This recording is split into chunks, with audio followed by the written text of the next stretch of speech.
ಪ್ರಿಯ ನಿರೀಕ್ಷಕರೇ, ನಮಸ್ಕಾರ. ಬೀರ್ಬಲ್ನ ವಿಶೇಷ ಕಾರ್ಯಕ್ರಮಕ್ಕೆ ಆತ್ಮೀಯವಾದ ಸ್ವಾಗತ. ವೀಕ್ಷಕರೇ, ಮೊದಲಿಗೆ ಒಂದು ಬ್ರೇಕಿಂಗ್ ನ್ಯೂಸ್ ಅನ್ನು ಕೊಟ್ಟು ನಂತರ ಈ ವಿಡಿಯೋವನ್ನ ಶುರು ಮಾಡ್ತೀನಿ. ವೀಕ್ಷಕರೇ, ಇದೀಗ ಬಂದ ಸುದ್ದಿ ಏನಂದ್ರೆ ರಾವಲ್ಪಿಂಡಿಯಲ್ಲಿ ಡ್ರೋನ್ ಸ್ಟ್ರೈಕ್ ಶುರುವಾಗಿದೆ.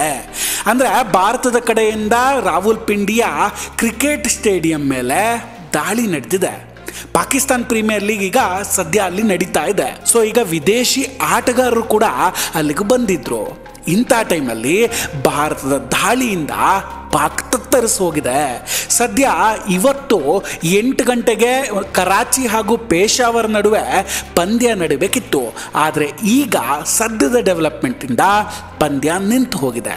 ಇನ್ನು ಈ ವಿಡಿಯೋವನ್ನು ನೀವು ನೋಡುವಷ್ಟರಲ್ಲಿ ಏನೇನು ಬೇಕಾದರೂ ಆಗಬಹುದು. ಸದ್ಯ ಘಟನೆಯ ಕುರಿತ ಒಂದಷ್ಟು ವಿಡಿಯೋಗಳನ್ನು ನಿಮ್ಮ ಮುಂದಿಟ್ಟು ವಿಡಿಯೋವನ್ನು ಮುಂದುವರಿಸ್ತೇವೆ. ಆರಂಭ. ವೀಕ್ಷಕರೇ, ಇದು ಅಂತ್ಯ ಅಲ್ಲ, ಇದು ಆರಂಭ ಅಷ್ಟೇ. ಪಹಲ್ಗಾಮ್ ದಾಳಿಗೆ ಭಾರತ ಪ್ರತೀಕಾರ ಶುರು ಮಾಡಿಕೊಂಡಿದೆ. ಮೊದಲ ಹೆಜ್ಜೆಯಾಗಿ 9 ಕಡೆಗಳಲ್ಲಿ ರಾತ್ರೋರಾತ್ರಿ ಮಿಸೈಲ್ ಇಟ್ಟು ಉಡಾಯಿಸಿಬಿಟ್ಟಿದ್ರು. ಇದಾದ ನಂತರ ಪಾಕ್ ಸುಮ್ಮನೆ ಕೂರಲಿಲ್ಲ. ಪೂಂಚ್ನಲ್ಲಿ ಭಾರತದ ಅಮಾಯಕರನ್ನ ಹೊಡೆಯೋ ಮೂಲಕ ಮತ್ತೆ ಕೆಣಕಿಕೊಂಡು ಬಂದಿದೆ. ಸೊ ಇದು ಅಂತ್ಯ ಅಲ್ಲ, ಇದು ಆರಂಭ ಅಷ್ಟೇ. ವೀಕ್ಷಕರೇ, ಭಾರತ ಹಾಗೂ ಪಾಕಿಸ್ತಾನದ ಗಡಿಯಲ್ಲಿ ಮಳೆಯ ಹನಿಯಂತೆ ಗುಂಡುಗಳು ನೆಲಕ್ಕೆ ಉರುಳ್ತಾ ಇದೆ.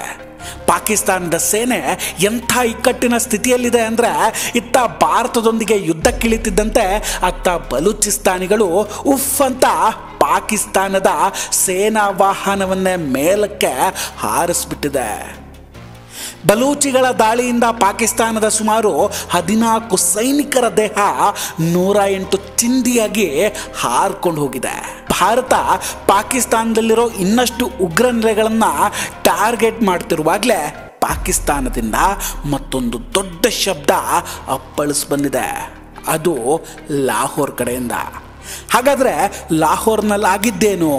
ಭಾರತೀಯ ಸೇನೆ ದೀಪಾವಳಿ ಆಚರಿಸೋದಕ್ಕೆ ಲಾಹೋರ್ಗೂ ತಲುಪಿಬಿಡ್ತಾ? ಎಲ್ಲವನ್ನ ಡೀಟೇಲ್ ಆಗಿ ನೋಡೋಣ. ಅದಕ್ಕೂ ಮುನ್ನ ನೀವಿನ್ನೂ ನಮ್ಮ ಬೀರ್ಬಲ್ ಚಾನಲನ್ನು ಸಬ್ಸ್ಕ್ರೈಬ್ ಮಾಡಿಲ್ಲ ಅಂದರೆ ದಯವಿಟ್ಟು ಸಬ್ಸ್ಕ್ರೈಬ್ ಮಾಡಿ ಹಾಗೂ ಬೆಲ್ ಐಕಾನನ್ನು ಕ್ಲಿಕ್ ಮಾಡಿ.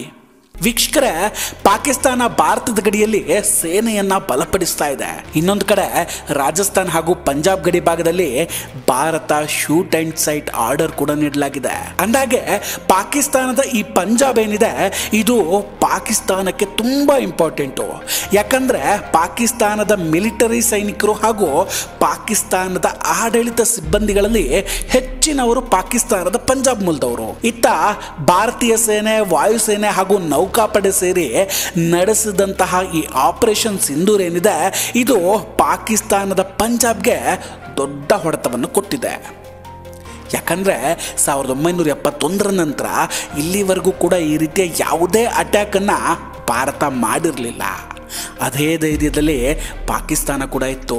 ಆದರೆ ಈಗ ನಡೆಸಿದಂತಹ ಈ ಆಪರೇಷನ್ ಸಿಂಧೂರ್ ಏನಿದೆ, ಇದು ಲಾಹೋರ್ನಿಂದ ಕೇವಲ 30 ಕಿಲೋಮೀಟರ್ ದೂರದಲ್ಲಿರೋ ಮುರಿದ್ಕೆ ಅನ್ನೋ ಪ್ರದೇಶಕ್ಕೆ ಭಾರತ ಮಿಸೈಲ್ ಹಿಟ್ ಮಾಡಿದೆ.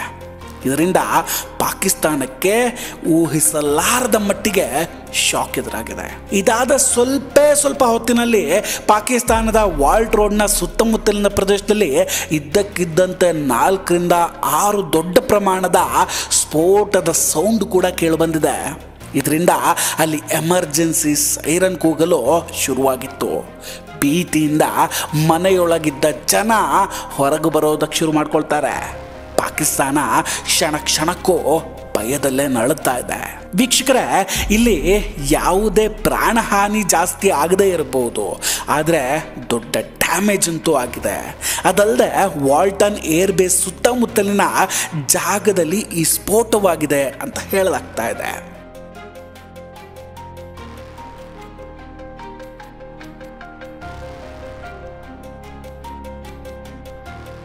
ವಾಸ್ತವವಾಗಿ 5 ರಿಂದ 6 ಅಡಿಯ ಡ್ರೋನ್ಗಳು ಲಾಹೋರ್ ಕಡೆ ಬರ್ತಾ ಇದ್ವು ಮತ್ತು ಅಲ್ಲಿನ ಕಟ್ಟಡಗಳನ್ನು ಟಾರ್ಗೆಟ್ ಮಾಡುವ ಪ್ರಯತ್ನ ಮಾಡ್ತಿತ್ತು. ಆ ಡ್ರೋನ್ನಲ್ಲಿ ಸ್ಫೋಟಕ ಶಸ್ತ್ರಾಸ್ತ್ರಗಳು ಕೂಡ ಇದ್ವು.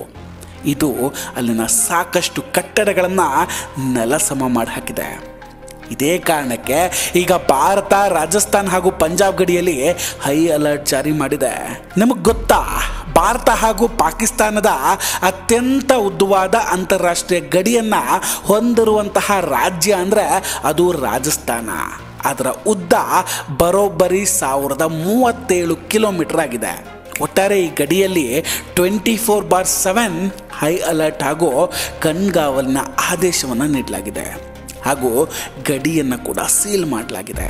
ಇದಲ್ಲದೆ ಈ ಗಡಿ ಭಾಗದಲ್ಲಿ ಯಾರಾದರೂ ಅಕ್ರಮವಾಗಿ ಒಳಗೆ ಬರೋ ಕೆಲಸ ಮಾಡಿದ್ರೆ ನೇರವಾಗಿ ಶೂಟ್ ಮಾಡುವ ಆದೇಶವನ್ನು ಕೂಡ ಕೊಡಲಾಗಿದೆ.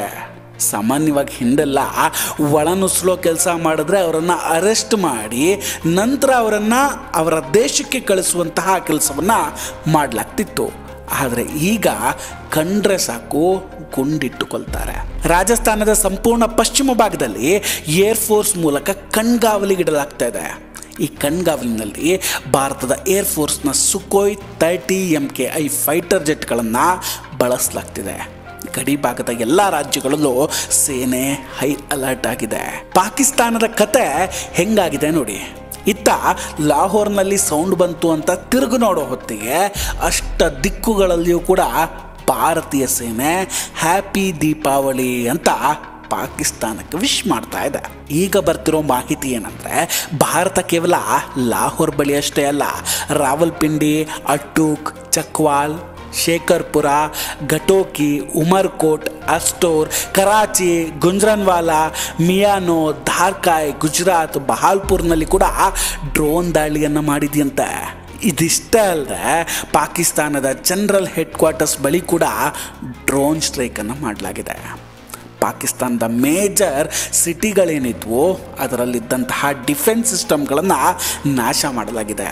ಪಾಕಿಸ್ತಾನದ ಎಲ್ಲ ಶಕ್ತಿಯನ್ನು ಭಾರತ ಸರ್ವನಾಶ ಮಾಡ್ತಾ ಇದೆ.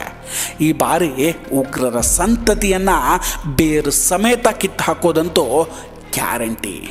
ಇದರ ನಡುವೆ ಇನ್ನೊಂದು ಕಾಮಿಡಿ ಸುದ್ದಿ ಏನಂದರೆ, ಪಾಕಿಸ್ತಾನ ಚೀನಾ ಕೊಟ್ಟಂತಹ ಮಿಸೈಲ್ಗಳನ್ನು ಹಾರಿಸೋದಕ್ಕೆ ಹೋದರೆ ಅದು ಹಾರಲೇ ಇಲ್ಲಂತೆ, ಟುಸ್ಸಾಗಿ ಫೇಲ್ ಆಗೋಗಿದೆ. ಪಾಕಿಸ್ತಾನಕ್ಕೆ ಚೀನಾ ಡೂಪ್ಲಿಕೇಟ್ ಮಾಲನ್ನು ಕೊಟ್ಟು ಯಾಮಾರಿಸ್ಬಿಟ್ಟಿದೆ ಪಾಪ. ಇನ್ನೂ ಒಂದು ಮಜಾ ಏನಂದರೆ, ಪಾಕಿಸ್ತಾನದ ಬಳಿ ಇರೋ 95% ಶಸ್ತ್ರಾಸ್ತ್ರಗಳು ಈಗ ಚೀನಾದಿಂದಲೇ ಬಂದಿದ್ದಾಗಿದೆ. ಟೋಟಲಿ ಪಾಕಿಸ್ತಾನ ನಾಶ ಆಗೋದಷ್ಟೇ ಅಲ್ಲ, ಜಗತ್ತಿನ ಮುಂದೆ ಕಾಮಿಡಿ ಪೀಸ್ ಆಗಿದೆ. ಇದು ಪಾಕಿಸ್ತಾನದ ಸದ್ಯದ ಪರಿಸ್ಥಿತಿ. ವೀಕ್ಷಕರೇ, ಭಾರತ ಸೇನೆಯ ದಾಳಿ ಹೇಗಿದೆ? How is the Josh? Comment ಮಾಡಿ ತಿಳಿಸಿ. ವಿಡಿಯೋ ಇಷ್ಟ ಆಗಿದ್ದರೆ ಲೈಕ್ ಮಾಡಿ ಹಾಗೂ ಶೇರ್ ಮಾಡಿ. ಇನ್ನೂ ನಮ್ಮ ಬೇರ್ವೆಲ್ ಚಾನಲನ್ನು ಸಬ್ಸ್ಕ್ರೈಬ್ ಮಾಡಿಲ್ಲ ಅಂದರೆ ದಯವಿಟ್ಟು ಸಬ್ಸ್ಕ್ರೈಬ್ ಮಾಡಿ ಹಾಗೂ ಬೆಲ್ ಐಕಾನನ್ನು ಕ್ಲಿಕ್ ಮಾಡಿ. ನಮಸ್ಕಾರ, ಟೇಕ್ ಕೇರ್ ಆ್ಯಂಡ್ ಬಾಯ್ ಬಾಯ್. ಮತ್ತೆ ಭೇಟಿಯಾಗೋಣ.